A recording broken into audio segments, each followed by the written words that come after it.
So how did it feel on the, I don't know if you were on the plane or anything on your way to the plane when you found out you would be a host. What was that moment like? Yeah, I think we were just landing and we were all trying to refresh our Twitter app and stuff to see if we can get signal. And some of the guys were screaming in the back, some of the guys were screaming in the front. And it was just amazing once we saw that we're hosting a regional and everyone was screaming, getting hyped. As soon as we landed, everyone was excited. Nobody could sleep on the way back from the bus trip. Everyone was just wondering who we were going to get. And it was just an amazing feeling just watching your name pop up, knowing you're going to host a regional and just making history. Was any of the screaming for landing in Clarksburg?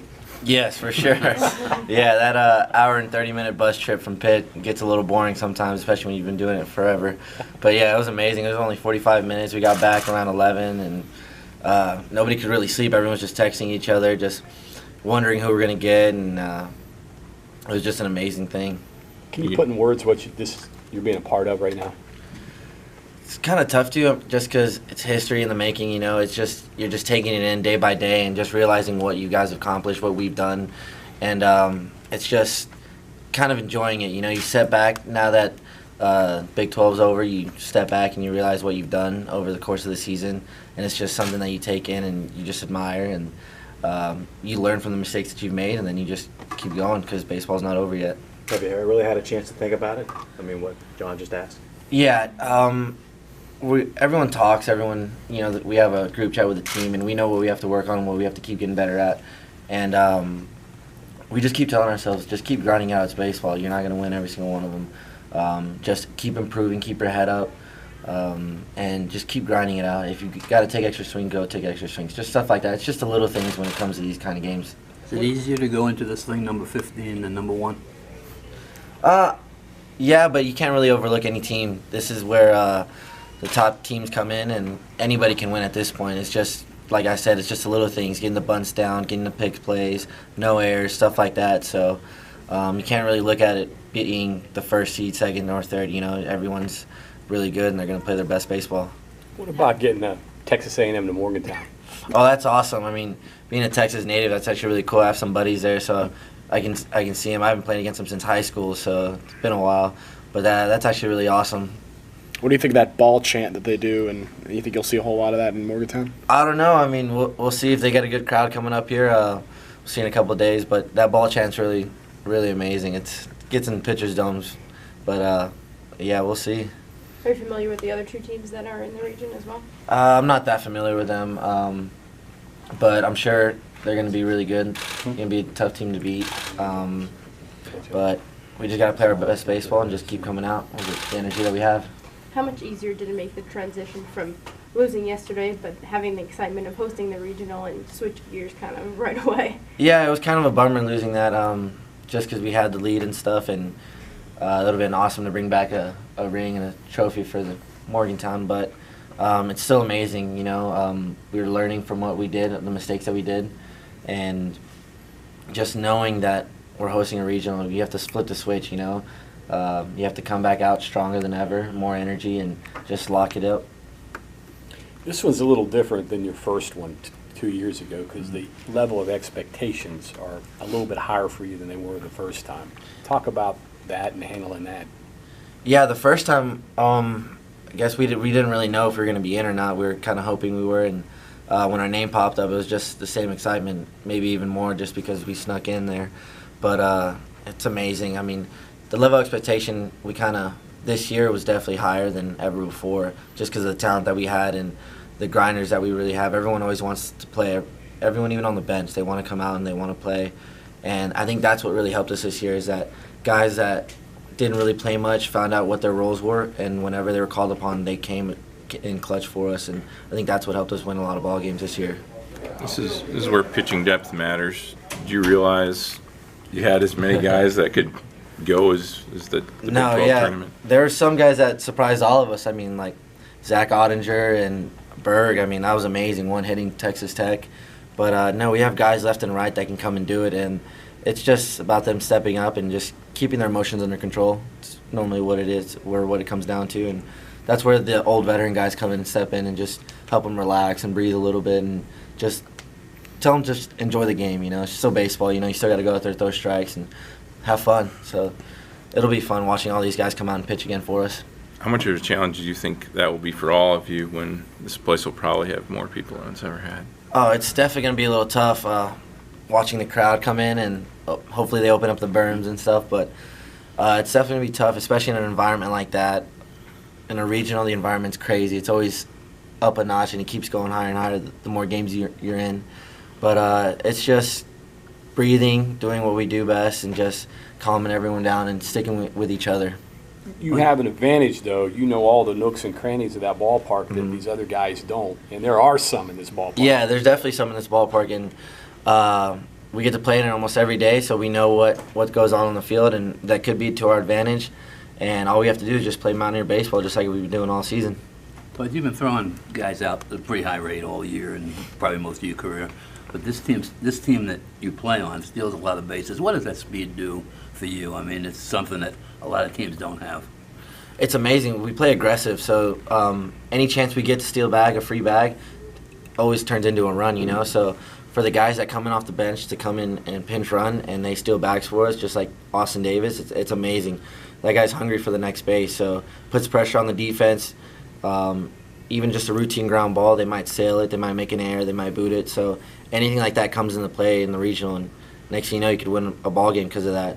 So it's just playing aggressive, and that's just what we do. Or bunt might score 2 runs. Or bunt might score 2 runs. You have no idea what could happen. Someplace, But right? yeah, no, it definitely helps us out in all aspects of the game for sure.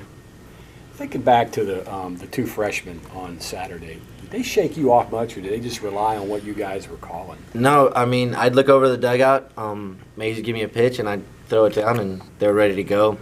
I think at that point they weren't really thinking much of anything. They were just out there, him do the yeah, thinking? Yeah, pretty much, and just going out there and committing to the pitch and then throwing it. And sure enough, they did well. They both came out and one hit tech. They hit their spots, and what was cool about that is that they were both not hyped about it. They were just nonchalant, you know. They just come in the dugout, oh, I just struck 3 up, 3 down, you know, and they kind of had no idea. So it was amazing watching them do what they do, and they had no idea what they were doing, you know. So it was cool to watch them. So hopefully they can do that again. Does that speak for just throwing strikes and letting your defense play behind you? Yeah, seriously. That's what I tell my pitchers all the time is you can make one pitch, they have to actually hit the ball, you know what I'm saying? So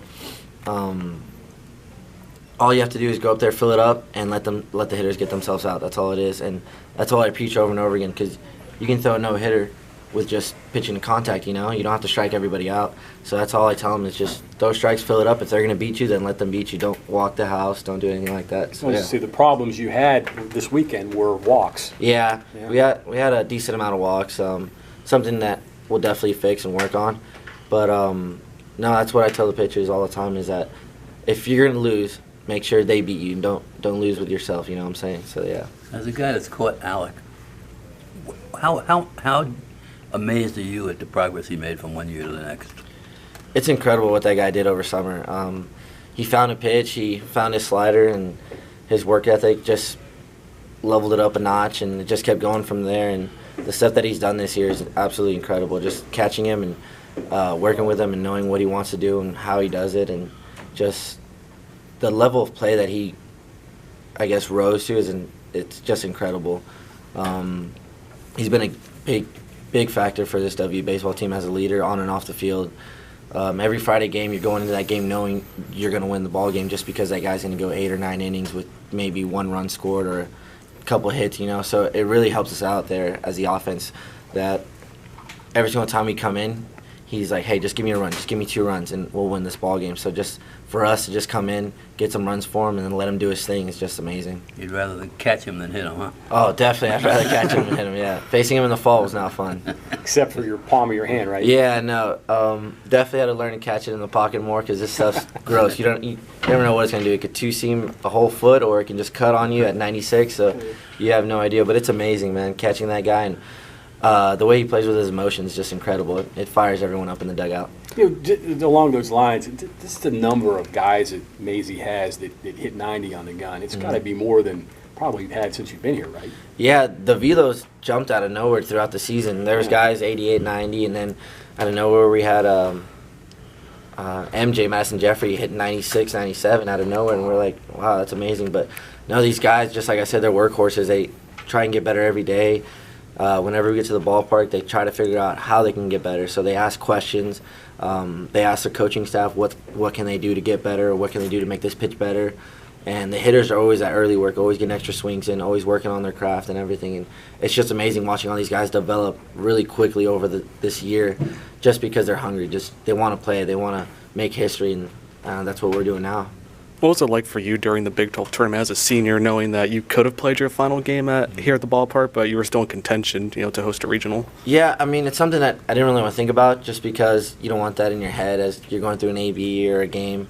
But afterwards, it kind of hit me and Darius, just because it's like the last Big 12 tournament we're ever going to play, and the atmosphere there is amazing. And at that point, we were just really trying to have fun and enjoy the game. Just trying to get this bid for this regional spot, and that's what we focused on. That's what we did. That's what we accomplished. When you first came here, I mean, the program was still in full rebuilding mode. I mean, how does it feel now? You're going to be going to 2 regionals now, and before, this program really had no reason to exist. So. No, yeah, that's amazing. I mean, Coach Mazey is a wonderful coach. The coaching staff, Coach Sabins, Coach Ginther, they're absolutely incredible. And big-time props to them, because they're always hungry for us. They always want us to get swings. They always want us to come in. And they're always there for us. They're always available, no matter what time it is. Over the fall, if you had class at 9 a.m. and you didn't have time to go hit or something, Coach Sabins would literally just tell you, hey, whenever you're available, I'll be there. Just show up, blah, blah, blah. So it's actually amazing. And this program has really switched. And just because of the players, the players that come in, they want to change the environment. They want to change the culture, and that's what they've done, just because they're really hungry, just like I mentioned before. These guys are absolutely incredible to be around. You say Coach Mazey's a wonderful coach. What sets him apart? What makes him different? For me, personally, he's always there for you, and that's a big thing for me. I mean, I'm 20 hours away from home, Sometimes I'll get homesick back when I was younger, and he was always there. I was just a text away, a phone call away. I can just call him, and he'd be there for me and just talk to me, and then he'd always bring up stories of him in the past, and how I reminded him of himself when he played.